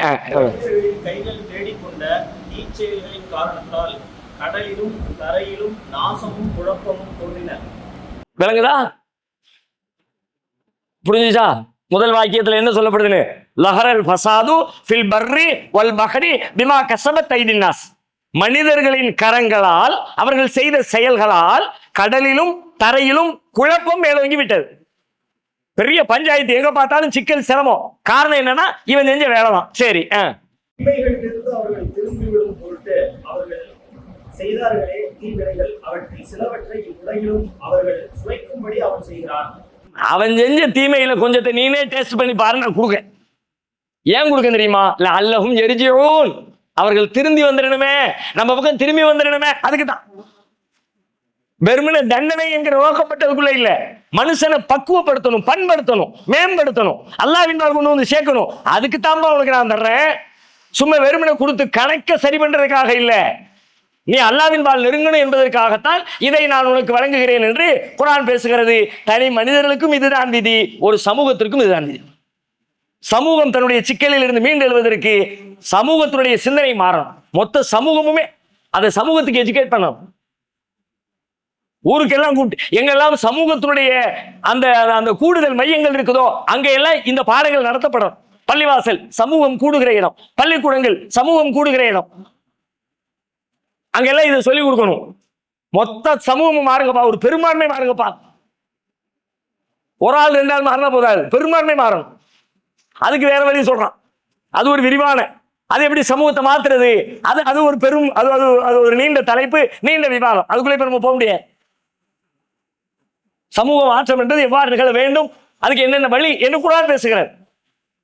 ஆனா இப்ப என்னன்னு கேட்டா, ஒரு சமூகத்திலே இது மாதிரி ஒரு மாற்றங்கள் நிகழ்ந்தால் அல்லாஹ் அந்த சமூகத்தை லிஃப்ட் பண்ணிடுவான். இன்னைக்கு நாம நினைச்சுக்கிட்டு இருக்க மாதிரி கதறிக்கிட்டு இருக்கிற, போராடிக்கிட்டு இருக்கிற, சண்டையிட்டுக்கிட்டு இருக்கிற, புலம்பிக்கிட்டு இருக்கிற பல புலம்பல், பல பிரச்சனை, பல சிக்கல்களில் இருந்து தீர்வாக நாம் பணிய வேண்டும் என்பது முக்கியமான ஒரு காரணம் என்பதை நாம இதுல விளங்கிக் கொள்ள வேண்டும். இது ஒரு வகை. இதே துன்பத்துல இன்னொன்னு இருக்கு. அந்த ஆல்ரெடி உங்களுக்கு இந்த கேள்வி வந்திருக்கும், நான் செஞ்சதுதான் இல்லை, நான் செஞ்சதுதான் இல்லை, நான் செஞ்சதா இல்லைன்னா அப்போ அல்லாஹ் சோதிப்பாங்கிறானே, அதுக்கு என்ன அர்த்தம்? அல்லாஹ்வின் சோதனைகள், துன்பங்கள் வரும்ல, துன்பங்கள் அல்லாஹ் சோதிக்கின்ற சோதனைகள் அப்படின்னு வரும்ல, அதுக்கு என்ன பொருள்? அப்படி இருக்குதா? இருக்குது. குர்ஆன் சொல்லுது சோதிப்போம். உங்களை பல வழிகளில் அல்லாஹ் டைரக்டா சோதிப்பான். அதுக்கு நீ நீ நீ வந்து செய்த தீமை காரணமா இருக்கணும் அவசியம் இல்லை. துன்பம் தான் வருது, சிரமம் தான் வருது, ஆனால் அந்த சிரமத்தின் பின்னணியில அல்லாஹ்வுடைய சோதனை இருக்கிறது. அல்லாஹ் எப்படி சொல்றான்? 29:2 2வது வசனம், சூரத்துல் அன்கபூத்ல 2வது வசனம். தம்பி நீங்க வாசிங்க, பிள்ளை வாசிங்க, ஆரம்பிச்சில. மனிதர்கள் நாங்கள் நம்பிக்கை கொண்டோம் என்று கூறினால் மட்டும் போதுமானது, அதை பற்றி அவர்கள் சோதிக்கப்படாமல் விட்டுவிடப்படுவார்கள் என்று எண்ணிக்கொண்டிருக்கிறார். அவ்வளவுதான், நம்ம மூமின்பா அப்படின்னு சொன்னோன்னு வேலை முடிஞ்சிச்சுன்னு நினைக்கிறியா? ஹசிபன்னாஸ், மனிதர்கள் எண்ணிக்கொண்டார்களா? ஐயகூலு ஆமன்னா வஹும் லா யுஃப்தனூன், நாங்கள் ஈமான் கொண்டு விட்டோம் என்று சொன்ன உடனே அவர்கள் சோதிக்கப்பட மாட்டார்கள் என்று எண்ணிக்கொண்டார்களா? வலகது ஃபதன்னல்லதீன மின் கப்லிஹிம், இதுக்கு முன்னாடியும் சோதிச்சிருக்கோம், உன்னையும் சோதிப்போம். சோதனை இல்லாம முடியாது தம்பி. துன்பங்கள், துயரங்கள் உன் வாழ்க்கையில் வந்தே தீரும். எவ்வளவு வரும் தெரியுமா? அதையும் பேசலாம். எவ்வளவு வரும் தெரியுமா? 2வது அத்தியாயம் 214வது வசனம். எவ்வளவு வரும் தெரியுமா? அம் ஹசிபத்தும் அன் ததுகுலுல் ஜன்னா, சுவர்க்கத்திற்குள்ளே நீங்கள் நுழைந்து விடலாம் என்று எண்ணுகிறீர்களா? வலம்மா எழுத்திக்கும் மசலுள்ளதீன ஹலவுமின் கபலிக்கும், உங்களுக்கு முன்னிருந்தோர் பட்டதை போல நீங்கள் படாமல். மஸ்தத்துமுல் பல்சாவு வல்லர்ராவு, அவர்களுக்கு நோயாலும் வறுமையாலும் அவர்கள் பீடிக்கப்பட்டார்கள். ஆட்டுவிக்கப்பட்டார்கள். ஹத்தா யகூல ரசூலு வல்லதீன ஆமனு மகஹு மதா நஸ்ருல்லாஹ், அல்லாஹ்வுடைய தூதரும் அவரோடு ஈமான் கொண்டவர்களும் அல்லாஹ்வுடைய உதவி எப்பதான் வரும் என்று கையேந்துகிற அளவிற்கு அவர்கள் ஆட்டுவிக்கப்பட்டார்கள். அதுபோல நீங்கள் சோதிக்கப்படாமல், நீங்கள் துன்புறுத்தப்படாமல், நீங்கள் சோதனைக்கு ஆட்படுத்தப்படாமல் சொர்க்கம் செல்ல முடியுமா? அப்படின்னா கண்டிப்பா உனக்கு சோதனை இருக்கு தம்பி, சோதனையிலிருந்து தப்பிக்க முடியாது. இப்போ இந்த சோதனையும் முதல்ல நாம சொன்ன நம்முடைய செயல்களால் தான் நமக்கு துன்பம் வருகிறது என்பதும் வேறு வேறா, ரெண்டும் ஒன்றா? வேறு வேறா ஒண்ணா? வேறு வேறா? ரெண்டு ஒண்ணு தானா? ஒண்ணு அப்படின்னா எப்படி புரிஞ்சுக்கிறது? அல்லாஹ் இடத்துல போகணும், ஓகே, அது ரெண்டுக்குமே அதான் ஆன்சர். அல்லாஹ் இடத்துல சரணடையணும், சோதனை வந்தாலும் சரணடையணும், துன்பத்தால் செஞ்சாலும் சரணடையணும், ஓகே. ஆனால் இந்த ரெண்டும் ஒரே விஷயத்தை பற்றி பேசுகிறதா, வேறு வேறு விஷயத்தை பேசுகிறதா? நம்ம ரொம்ப லீனியண்டா இருக்கறனால நீங்க பாவத்துக்குள்ள பிடியும் வந்துதான் வருது. அதே நேரத்துல நம்ம அதோட ஒரு கண்டிகுட்டிவா பின்னாடி இருக்கிறவங்க அதை வந்து தப்பாவும் செஞ்சுட்டு போற மாதிரி. அதாவது நம்ம ஃபர்ஸ்ட் தப்பு செய்யறோம், இல்லைன்னா ரொம்ப ஒரு அஜாக்கிரதையா இருக்கிறதுனால அந்த தப்பு நோக்கி நம்ம போகும்போது ரெண்டுமே சேர்ந்தாப்புல வந்துடுறாங்க. ரொம்ப குழப்பிக்க தேவையில்லை, ரொம்ப சிம்பிள். சொல்லுமா? வந்து அல்லா நம்ம சோதிக்கிறோம், நம்ம மாறு செய்யறோமா நன்றியோட இருக்கோமா, அதுக்கு மாறு செஞ்சா அதோட விளைவை வந்து அல்லா நம்ம சோதிக்கிறோம். நேரடி அந்த கேள்விக்கான பதில் அப்படி நீங்க போனீங்கன்னா, அல்லாஹ் சோதிக்கிறான்னு சொல்றோம்ல, அல்லாஹ் சோதனையை எப்படி தருவான்? வானத்துல இருந்து தனியா உங்க வாழ்க்கையில இருந்து பிரிச்சு அப்படியெல்லாம் தரப்போறது இல்லை. சோதனை என்று உங்களுக்கு எது வருகிறதோ, உங்கள் வாழ்வின், உங்கள் செயலின், உங்கள் காரணங்களின் இடையில் தான் அந்த சோதனை உள்ள நுழைஞ்சு வரும். ஒரு வகையில அந்த சோதனையும் உங்கள் செயல்களின் விளைவு தான். அல்லாஹ் சோதிப்பான், உங்க செயல்களை வச்சே தான் சோதிப்பான். நல்ல கவனிங்க, அங்க பயன்படுத்தப்படுற வார்த்தையை பாருங்க. வமா அஸாபக்கும் மின் முஸீபத்தின் ஃபபிமா கஸபத் ஐதீக்கும், உங்களை வந்து அடைகிற எந்த துன்பமாயினும் நீங்கள் செய்த பாவத்தால் அப்படின்னு இல்லை அந்த வசனத்துல. வேற வசனங்கள் சொல்லுது, இந்த வசனத்துல நீங்கள் செஞ்ச பாவத்தால்னு சொல்லல. உங்களை வந்து அடைகிற எந்த துன்பமாயினும் ஃபபிமா கஸபத் ஐதீக்கும், உங்கள் கரங்கள் சம்பாதித்தவையே.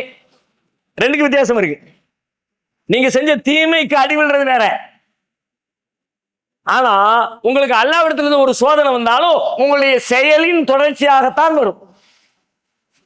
ஏதோ ஒன்று செஞ்சிருப்பீங்க, அது இல்லாம தனியா அந்தரத்திலிருந்து சோதனை வராது. ஒரு சோதனைக்குள்ள மாற்றீங்க, இனிமே உங்க தொழில் நஷ்டம் ஆயிடுச்சு, அல்லாஹ் சோதிக்கிறான். தொழிலை நஷ்டப்படுத்தி அல்லாஹ் சோதிக்கிறான். சோதனை தானே. தொழில் நஷ்டமடைஞ்சது, இந்த நஷ்டமடைஞ்ச உடனே அல்லாஹ் மறுத்துறானா, அல்லாஹ் பக்கம் நெருங்குறானா அப்படின்னு அல்லாஹ் சோதிக்கிற காட்டி நஷ்டத்தை கொடுத்தான். இந்த நஷ்டம் எப்படி வந்துச்சு? நீங்கள் தொழிலில் செய்த ஒரு பிழையின் காரணமாகத்தான் வந்தது. எல்லாம் கரெக்டா செஞ்சா நஷ்டமானிய, ஏதோ ஒரு தப்பு இருக்கு அங்க, என்னமோ செக் பண்ணிட்டோம், கவனிக்க வேண்டியது கவனிக்காம விட்டுட்டோம். சரக்கு போடுறதுல, வாங்குறதுல, பர்ச்சேஸ் பண்றதுல, ரேட்டை கால்குலேட் பண்றதுல, அக்கௌண்ட் என்னமோ ஒரு மிஸ்டேக் பண்ணிட்டோம், நஷ்டமாயிட்டோம். இப்ப அல்லாஹ் சோதிக்கிறதுக்கு தான் தர்றான். இந்த சோதனை எப்படி வருதுன்னா, அதுவும் உங்களின் செயல்களின் விளைவாகவே வருகிறது. ரெண்டுமே ஒண்ணு, ஒரு விஷயத்தினுடைய ரெண்டு பக்கம் தான்.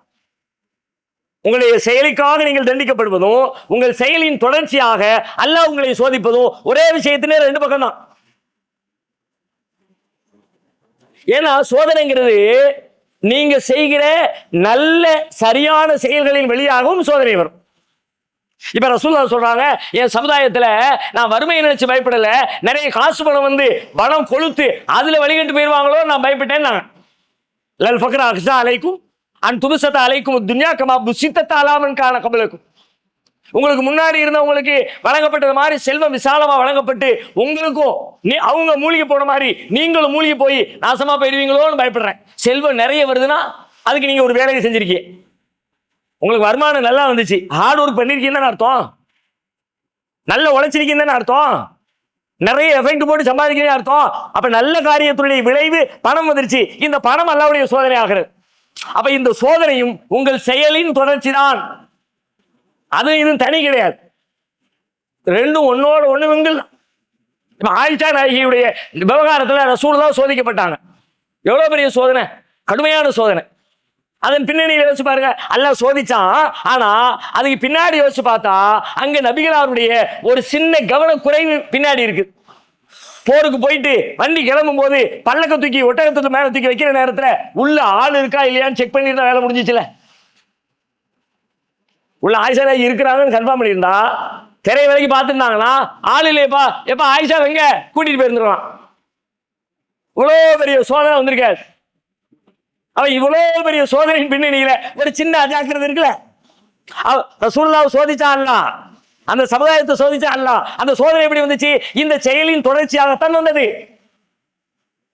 அது தனி கிடையாது, ரெண்டும் ஒன்னோடு ஒண்ணு சேர்ந்ததுதான், ஒன்றும் ஒன்றும் ஒன்றாக பிணைந்ததுதான் என்பதை புரிந்து கொள்ளணும். இது அதனுடைய மற்றொரு, அதில் நாம தெரிந்து கொள்ள வேண்டிய கூடுதல் செய்தி. இப்போ நாம ஒரு தாவா பண்றோம், எதிர்ப்பு வருது, நிறைய பிரச்சனை. ஒரு 10-20 வருஷத்துக்கு முன்னாடி எல்லாம் தமிழ்நாட்டில் நிறைய பஞ்சாயத்து எல்லாம் பார்த்தோம். இப்ப அந்த பஞ்சாயத்து இல்லை, ஆனா வேற வடிவத்தில் வேற மாதிரி மாறிக்கிட்டு இருக்கு. பேசாத அடிக்கிறாங்க, ஊர் விளக்கம் பண்ணாங்க, பல்வேறு சிரமங்களை தடைகளை ஏற்படுத்தினாங்க. பேசிக்கிட்டு இருக்கும்போது வந்து அடிச்சு உதைச்சு கல்ல வெட்டி அப்படியெல்லாம் கூட நடந்துச்சு. இது துன்பமா இல்லையா? ஜெயிலுக்கு போனது துன்பம் தான், வெட்டுப்பட்டது துன்பம் தான், கல்லடி வாங்கினது துன்பம் தான், ஊர் விளக்கம் செஞ்சது துன்பம் தான். இந்த துன்பம் எப்படி வந்தது? எதனால் வந்தது? நீங்கள் செய்த தாவாவால் வந்தது. அல்லாஹ்வின் பக்கம் வந்துரு, அல்லாஹ்வுக்கு இணை கற்பிக்காத, தர்காவுக்கு போகாத, அவளியாட்ட கையேந்தாத, அல்லாஹ்ட்ட கையேந்து அப்படின்னு சொன்னதுனால வந்ததுதானே இது. இதை சொல்லாத ஆட்களுக்கு வரல, சொன்ன ஆட்களுக்கு தானே வந்துச்சு. அப்போ அந்த பின்னால் உள்ள செயல் அது தவறாகத்தான் தீமையாகத்தான் இருக்கணும் அவசியம் இல்லை. அல்லாஹ்வுடைய சோதனை உன்னுடைய செயலின் விளைவு. அது நல்ல செயலோ கெட்ட செயலோ, நல்லதா இருக்கலாம் கெட்டதா இருக்கலாம். தாவா நல்லது, இங்க ரிசல்ட் அல்லாஹ்வுடைய சோதனை. நல்லதுக்கு தண்டனை கொடுக்க முடியாது, நல்லதுக்கு சோதிப்பான். நல்லது கொடுத்தேன், இப்ப அடி விழுந்துச்சு, அடி விழுந்த உடனே ஓடுறானா இல்ல அந்த களத்துல நிக்கிறானா? அடி விழுந்த உடனே இல்லப்பா அல்லாஹ்வுக்குள்ள சக்தி இல்ல, அவளியாதான் பெருசு அப்படின்னு தன்னுடைய கொள்கையை மாத்திக்கிறானா? என்னத்தை அடிச்சாலும் இப்படித்தான் சொல்லுவேன்னு நிக்கிறானா? அல்லாஹ் சோதிக்கிறான். எப்படி சோதிக்கிறான்? நீங்கள் செய்த நற்செயலின் விளைவாகத்தான் சோதிக்கிறான். தாயிஃப்ல ரசூலுல்லாஹ் அடிச்சாங்க, ஏன்? என்ன தப்பு பண்ணாங்க ரசூலுல்லாஹ்? அடி வாங்குறதுக்கு தீமை செஞ்சாங்களா, பாவம் செஞ்சாங்களா? தாவா பண்ணாங்க, மக்கள்கிட்ட போய் வந்துருங்கப்பா, இஸ்லாத்துக்கு வந்துருங்க, அல்லாஹ் வணங்குங்கன்னாங்க, அடி விழுந்துச்சு. அப்ப இந்த அடியின் பின்னணியில ரசூலுல்லாஹ்வுடைய தாவா தான் இருந்துச்சு. அது பிழையானது இல்லை, சரியானதுதான். ஆனால் அல்லாஹ் சோதிக்கிறான். இப்பவும் என்ன செய்யறது? இப்பவும் அல்லாஹ்விடத்தை பணிய வேண்டியதான். நான் நல்லதுதான் செஞ்சேன், ரப்பே அடிக்கிறாங்க, அடியிலிருந்து காப்பாத்து, நீ தான் காப்பாற்றணும். இப்பொழுதும் பணியணும், இப்பவும் பாவமணி கேட்கணும், இப்பவும் அல்லாஹ்விடத்துல சரணடையணும், அல்லாஹ்வுடைய உதவி வாங்கி கொண்டு அடுத்த கட்டத்தை நோக்கி நாம டிராவல் பண்ணணும். இது ஒரு. இன்னொன்று இருக்கிறது, நமக்கு கிடைக்க வேண்டிய நல்ல வாய்ப்புகள், நல்ல முன்னேற்றங்கள், நல்ல பரிசுகள் துன்பம் என்கிற மாறுவேடம் போட்டு நம்முடைய வாழ்க்கைக்கு வரும். துன்பம் நினைப்பீங்க, இப்படி ஆயிடுச்ச, ஆனா அது முக்காடு போட்டு வருது. மேல பார்க்கும்போது பயங்கரமா பிரச்சனை மாதிரி தோணுது, முக்காடை விளக்கிட்டேன்னு வச்சுக்கோங்க, உள்ளுக்குள்ள உங்களுக்கு பெரிய கிஃப்ட். நல்ல வேலையா விழுந்துச்சு, ஆறா அந்த அடி மட்டும் உழலன்னு வச்சுக்கேன், இப்படி நீங்க ரொம்ப ஹாப்பியா. துன்பம் தான் துவக்கத்திலே துன்பம், ஆனால் உள்ளுக்குள்ளே பேரின்பம். பேரின்பம் துன்பம் என்கிற பெயரால் மாறுவேடம் பூண்டு உங்களுக்கு வரும். அப்ப நீங்க துன்பம் வந்த உடனே பதறிக்கிட்டு ஐயோ அப்படியெல்லாம் இல்லை. அல்லாஹ் இடத்துல கேளு, அதுல நன்மையை கேளு, அதுல வச்சிருக்க நன்மை புரியலப்ப எனக்கு அந்த நன்மையை புரியவைன்னு கேளு. உலகத்துல அதிகமா துன்பப்பட்டவங்க நபிமார்கள். இந்த துன்பம் அவங்களுக்கு நெருக்கடிகளை அல்லது சிரமங்களை கொடுத்துச்சா, நன்மைகளை கொடுத்துச்சா? இந்த துன்பம் நன்மைகளை தான் கொடுத்துச்சு. இப்படி உங்க வாழ்க்கையில சில துன்பங்கள் வரும். நீங்க ஒரு கடை நடத்திட்டு இருப்பீங்க, பக்கத்துல ஒருத்தர் கடை போட்டார், அதே மாதிரி பிசினஸ் போய் பாருங்களேன். இந்த கடைக்காரங்களுக்கு இடையில கடைன்னு இல்லை, எல்லா துறையிலும் இந்த போட்டி இருக்கும், பொறாம இருக்கும்.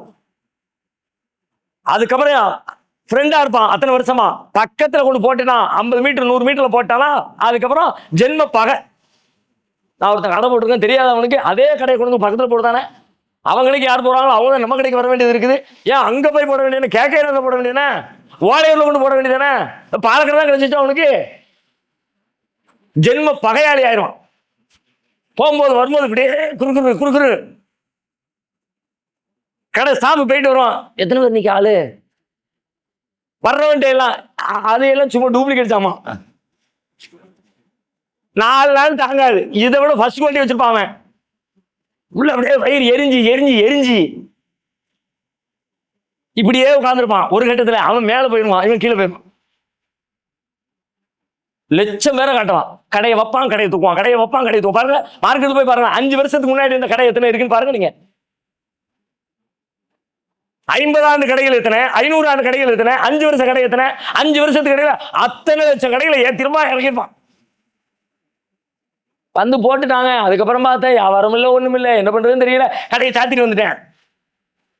மேலோட்டமா பார்த்தா இது துன்பம் என்கிற போர்வை போர்த்தி வருகிற பேரின்பம். என்ன பேர் தெரியுமா? இப்ப நீங்க ஒரு பிசினஸ் பண்ணிக்கிட்டு இருக்கீங்க, 5 லட்சம் ரூபாய் டேர்ன் ஓவர் பண்ணிக்கிட்டு இருக்கீங்க. இப்ப போட்டிக்கு ஒருத்தன் வந்துட்டான், வந்த உடனே உங்க பிசினஸ் தூக்கி நிப்பாட்டணும். வருஷம் இத்தனை வருஷமா நடத்திக்கிட்டு இருக்கிறோம், விட்டுட்டு ஓடிட முடியாது. அப்படின்னா என்ன பண்றது? இன்னும் டெவலப் பண்ணு, நல்ல விளம்பரம் பண்ணு, நல்ல ஷோ பண்ணு, மக்களுக்கு நல்ல சர்வீஸ் பண்ணு, தூரத்துல இருந்து சாமான் இறக்கிட்டு வா, குறைஞ்ச விலையில விற்பனை பண்ணு, வர்ற கஸ்டமரை நான் கலெக்ட் பண்ணு, அப்படியே ஒன்னு டெவலப் பண்ணி மக்களுக்கு சர்வீஸ் அள்ளி கொடுக்கும் போது பாய் கடை முந்தி மாதிரி இல்லப்பா வச்சு வெளுக்கிறாரு, செம சீப்பு அப்படின்னு பேரு ஊருக்குள்ள போன உடனே பக்கத்துல கடை போட்ட 3ஆவது மாசத்துல 5 லட்சம் ரூபாய் டேர்ன் ஓவர் 50 லட்சமா எகிரி நிக்குது. இந்த 50 லட்சமா எகிர்றதுக்கான வேலைக்கு தான் பக்கத்துல கடை போட்டான்லாம். நீ இப்படியே உட்கார்ந்துட்டு இருக்க, நீ உன்னை வேற லெவலுக்கு கொண்டு வரணும். எப்படி கொண்டு வர்றது? இப்படிதான், அப்படி லைட்டா குத்தி விடணும்ல. ஓடிக்கிட்டு இருக்கிற மாட்டு வண்டியை தார் குச்சி வச்சு ஒரு குத்து எதுக்கு? அதை படுத்து தூங்குறதுக்கா? எதுக்கு வேகமா ஓடுற அப்படின்றதுக்கா? வாழை பிடிச்சி ஒரு முறுக்கு எதுக்கு முறுக்குறான்? ஓடுற தம்பி, அதுக்கு தானே. அந்த மாதிரி அல்லாஹ் நம்மளை ஓட வைக்கிறதுக்கு, நம்மளை முன்னேற்றுவதற்கு, நம்மளை டெவலப் பண்றதுக்கு சோதனைகளின் பெயரால், துன்பங்களின் பெயரால் அல்லாஹ் ரப்புல் ஆலமீன் நம்மிடத்துல வருகிறான். அதை உணர்ந்து கொள்கிற மனிதர்கள் முன்னேறுகிறார்கள், உணராத மனிதர்கள் பின்னேறுகிறார்கள். இதுவும் துன்பத்தில் இறைவனுடைய நியதிகளில் ஒன்றாக மார்க்கம் சொல்லுகிறது. இதையெல்லாம் புரிந்து கொள்கிற பொழுது வல்லதி கத்தர அல்லாஹ் ஒன்னொன்னு இப்படித்தான், இதை இப்படி, இதை இப்படி அப்படின்னு அதை இப்படி வச்சிருக்கான்னு தெரிஞ்சுக்கும் போது அதுக்கு தகுந்த மாதிரி அதை நான் பயன்படுத்தி அதனுடைய லாபங்களை அடைந்து நான் முன்னேறுவதற்கான வாய்ப்பு அதற்குள்ளே இருக்கிறது. அதை நான் அறியாத பொழுது நான் தவறுகளில் வீழ்ந்து பின்னடைவதற்கான சூழல் எனக்கு ஏற்பட்டு விடுகிறது என்பதை அல்லாஹ் இந்த வசனத்தின் வழியாக நமக்கு சொல்லுகிறான். அடுத்ததாக அல்லாஹ் சொல்லுகிற பேர் இன்பம் நிறைந்த ஃபஹதா என்கிற சொல்லின் வார்த்தையின் பொருளையும் அதற்கான விளக்கங்களையும் இன்ஷா அல்லாஹ் நாளை தினம் பார்க்கலாம். வா ஆகிர் தாவானா அல்ஹம்துலில்லாஹி ரப்பில் ஆலமீன். அஸ்ஸலாமு அலைக்கும் வரஹ்மத்துல்லாஹி வபரகாத்துஹு.